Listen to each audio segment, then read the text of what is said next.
All right, so I wanted to speak about a fighter that, I still remain high on. I still think he has world championship potential, but a lot of people don't agree anymore because people in boxing, boxing's a very much a what have you done for me lately type of sport.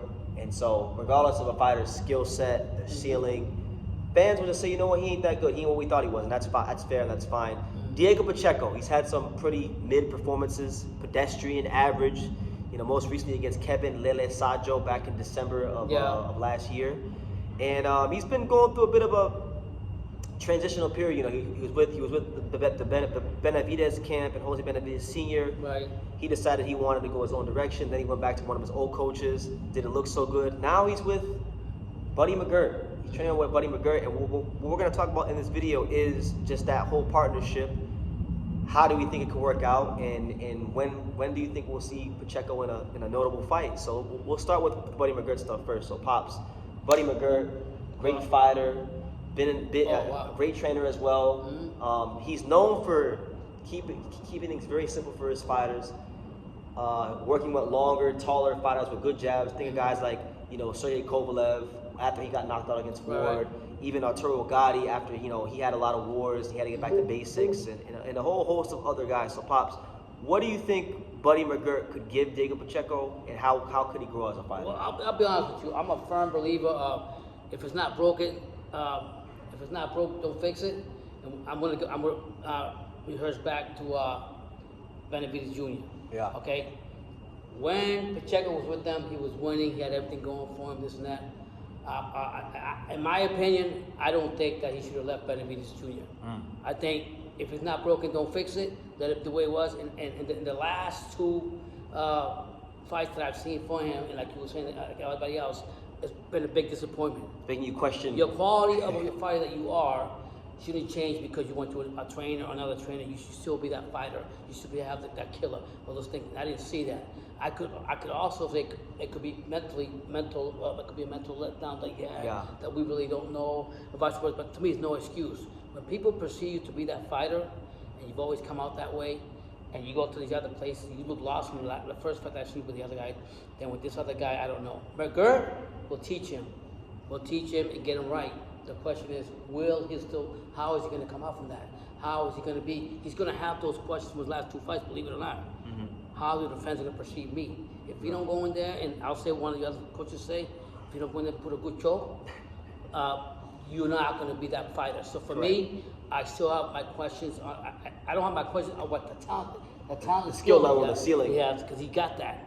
I just don't know how it fell so far apart. Yeah. No, for sure. And the thing is with Pacheco, I would say right now in terms of public perception, it's at an all-time low because you've had the mid-performances against Kevin Lele Sajo. Mm-hmm. I don't know if you saw or heard, but he did an interview recently. He did a whole interview recently, and he was kind of downing the fact that he was venting about the fact that Mexican-American fighters don't get the love that pure Mexican fighters get, and he feels like that the Mexican fighters of today are overrated, and the Mexican Americans are the ones that are like Bam, Benavidez, and Pacheco was saying it's about in support of the Mexican American fighters. So he caught a lot of backlash for that, and then on top of that, and then to top it all off, he had fights with Christian and Billy on the table, Christian and Billy, Hamza Shiraz on the table. Man. And he turned them down. So people are saying he's ducking. They're saying he's ducking because he's mid, and now you have Mexican fans that are also against him. So there's a lot of things that are not really going in Pacheco's favor right now. And I'll say it like this: when you're coming to me, I'm your parent, and you come in with excuses. I don't want to hear fucking excuses. What am I getting at? Your parent, your trainers, how you fought before, manager, whatever. I don't want to hear no excuses. That sounds like a bunch of bullshit. Okay? Yes, you respect the Mexican class, and this all of a sudden because you got your fucking axe wrapped and you look right in both fights. Now you're gonna say because you don't agree with whatever the second American Mexican. No bullshit. You didn't come in and perform. I didn't know. You turn out these other big fights.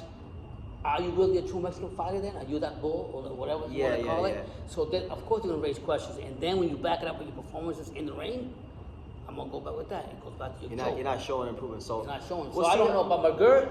He's a teacher, and I love watching this old fights with you when we watch McGirt. We watched a couple. It was two. Buddy McGirt, Pernell Whitaker, and then Buddy McGirt versus Simon Brown. Yeah. Simon Brown. So it's great for him to go there. Maybe McGirt not putting a lot of pressure on him, changing everything about him, just getting back to that basic aggressive style that he was, and getting this up here fixed. You got to get this up here fixed. Yeah. Because the last two fights, something mentally wasn't there. I think one time he said he wasn't training because it was too close to his house or some shit. Something like that. So I don't know. No excuse. Don't come in here crying or have a tissue. You take it like a man. And if you turn down the big fights because you turn out the big fights, he did, and he did. Then you contradict what you said. And one of the reasons why he turned the fights down because he's saying that he got a new manager and he had to get used to his new manager or something like that. Something like that. Like I say, if it wasn't broken, you shouldn't try to fix it. Okay. So for me, my question is going to be: because I remember before all this even happened. I remember when still Morel was at the weight class. Yeah, Morel Jr. Yeah. I'm saying that I really wanted to see them fight together, but now. Morel and Diego Pacheco? At one time, were they in the same weight class? Yeah, they were, but that was never okay. thing. No, Pacheco was but I'm saying I want to see what Pacheco's going to bring to the table. You're only as good as your last two dances, and boy, your two dances have been falling like shit. Don't make excuses on your teacher. Don't make excuses on the school principal. You blame yourself, and you look yourself in the mirror. What I'll say is this about Diego. I think he's lucked out in one aspect because Chaim Munguia just won a WBA title in his last fight, and I give Chaim Munguia his due. I haven't had a chance to make a video about it, but I'll say it here. Chaim Munguia looked sensational against Armando Resendiz. I was actually very impressed with Chaim Munguia.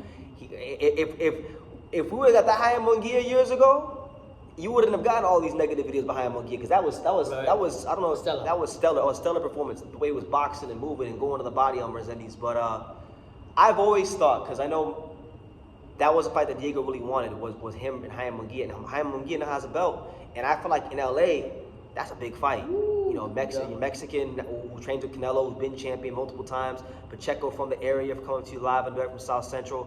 I feel like that's a big fight. And I actually feel like that's going to be the fight that if Pacheco wants to break out, that's the fight he should be targeting because I've always thought he could be Chaim Munguia. Yeah. And you know what? A lot of y'all probably won't agree with me, but I'm going to stand on my square. I think Diego Pacheco beat Chaim Munguia on points.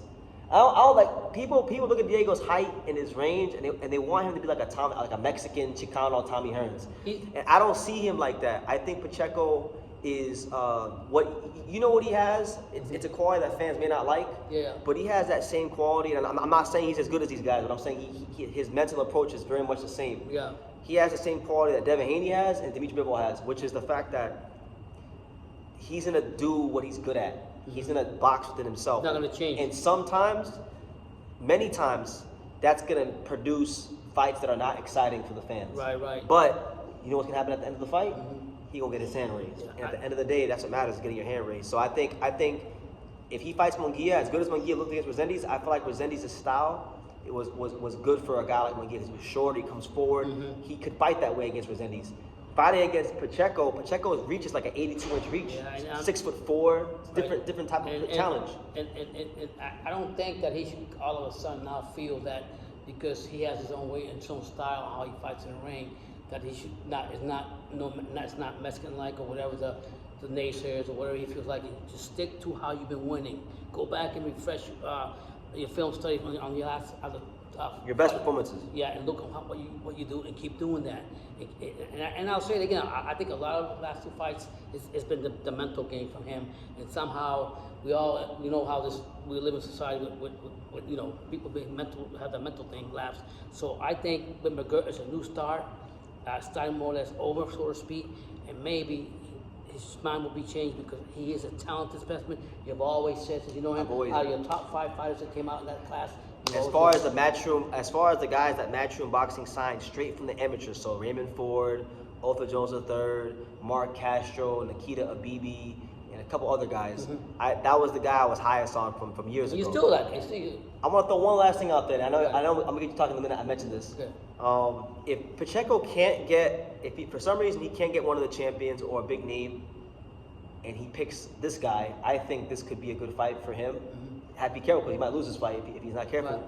I think Pacheco versus Ian Green would be a great fight. Yeah, Ian Green is at 168 now. Ian Green is trained by Roy Jones. Ian Green is a guy that I know from the past. In the past, was a fight that Pacheco tried to make happen. They tried to get Ian Green to come from 160 to 168 years ago. Now, Ian Green's at 168, and it's possible. I think that fight's possible. If you want to get in there with a good veteran that could test you, that's a good fight. But you got, like I said, you got to be careful. He ain't lost in a long time. Yeah. He can really fight. You might fuck around and lose. And I'll say like this. Ian Green will always be the sleeper because people don't know much about him. Not much about him. But that don't mean because you don't know much about him what he can do in that ring. Okay. And I'll say like this: if he really want that fight, that's a good opportunity for him also to bring his confidence back out. Not saying that I want Ian Green to lose, but it'll be a confidence for him, and it'll also put Ian Green on the map and say, look, it'll be a chance for him to fight on a big stage. And I never said nothing about what's the guy with the Pacheco. Pacheco fighting what's the guy that just fought? You talking about the Mexican guy that just won the belt? Munguia. That'll be another up the fan, but. Ian Green, nobody's giving this guy a chance. Give this motherfucker a chance, and you'll see what it's all about. But that being said, I think it's a great fight because he already talked about him before, so why not have a story with that? All right, briefly, I'm going to ask you about these two matchups. Just give me your brief thoughts. Pacheco, Shiraz. Oh, shit. Pacheco, let's say Billy beats Canelo. Pacheco versus Billy, right? Yeah. And then Pacheco, let's say maybe like against a Beck Bully or Lester Martinez. I'll tell you, I'll put it like this. If Pacheco can get if McGirt can get Pacheco mentality back to where right. both like it was before, and he gets his fights up and get back to believing in himself again, I'm riding with the young buck. I might be crazy, but I'm riding with the young buck because I like his style. When Pacheco was in that ring and he wanted to finish somebody, he just went for it and did it and got it done right away. He didn't hesitate, and in the last two fights have been a lot of questions on what he did. So I will ride with him if McGirt could get him right, and that's just me saying that. So there you go. So those are our thoughts on Diego Pacheco and the recent appointment of Buddy McGirt, as well as some reaction to him turning some fights down, as well as potential other options for him in the division. So we want to know from you guys, what do you think? Is Diego Pacheco going to fulfill his potential, or do you guys think he's food for the rest of the elite at 168? People are going to say he's still too young, or he doesn't have enough fights. 25. Yeah, I'm saying, but people are going to say, oh, he didn't do this, he didn't do that, but Billy's fast, he can put punches on him. No. Get that man in the right mind, let him fight, do his fighting, I will go with him. There you go. So you guys, leave your comments down below, and we'll see you in the next video.